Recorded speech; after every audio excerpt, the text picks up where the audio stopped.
इंसान के मरने के बाद जब उसे दफना दिया जाता है तो उसके एक दिन के बाद यानी 24 घंटों के बाद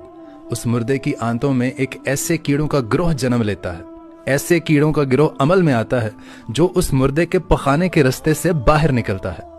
और साथ में नाकाबिले बर्दाश्त बदबू फैलाना शुरू कर देता है, जो कि दरअसल अपने हम पेशा कीड़ों के लिए एक इनविटेशन होता है, एक सिग्नल के तौर पर काम करता है। और ये ऐलान होता है बिच्छू और तमाम कीड़े मकोड़े उस इंसान के जिस्म की तरफ हरकत करना शुरू कर देते हैं और उस इंसान का गोश्त खाना भी शुरू कर देते हैं। और आप ये जानकर हैरान हो जाएंगे कि इंसान की तदफीन के 3 दिन के बाद सबसे पहले इंसान की नाक की हालत खराब होना शुरू हो जाती है।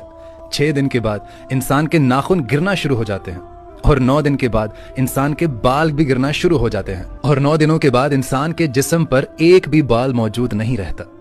और साथ साथ इंसान का पेट भी फूलना शुरू कर देता है और 17 दिन के बाद पेट फट जाता है। 60 दिन के बाद मुर्दे के जिस्म से सारा गोश्त खत्म हो जाता है और इंसान के जिस्म पर एक भी बोटी,